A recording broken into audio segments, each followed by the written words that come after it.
ามเนี่ยเคยมีกับบ่ปัดใดร้ายสำนีอยู่บ่โอ้อันนี้ร้ายบ่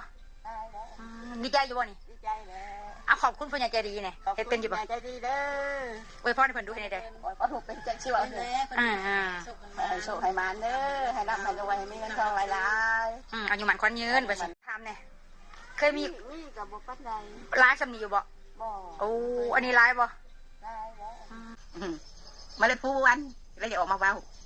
เพื่อนไปม่อนก็โทรมาเมื่อเช้าเว้าหลุดเฮ้ยเด็กอนุญาต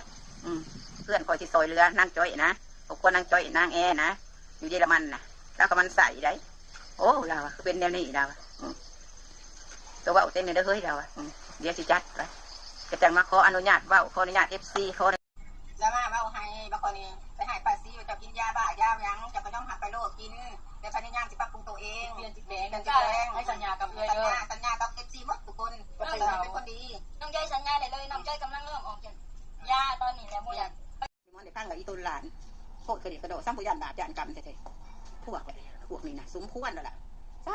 ถูกมันวันสินวันพาขอให้เทวดาฝ่าดินลงโทษเด้อเห็นสิ่งใดใครเห็นสิ่งนั้นสมควรมุ่งมาปรารถนาเขาจะได้สิ่งนั้นก็ให้เขาได้สิ่งนั้นได้สิ่งที่เขาเบาโอ้โหคุ้มนั่นแหละเนี่ยใดก็ได้เขาให้มีอันเป็นไปทุกสิ่งทุกอย่างเธอเป็นมือห้าเบาแต่คนด่าคนนั้นด่าคนนี้ตะกี้นะ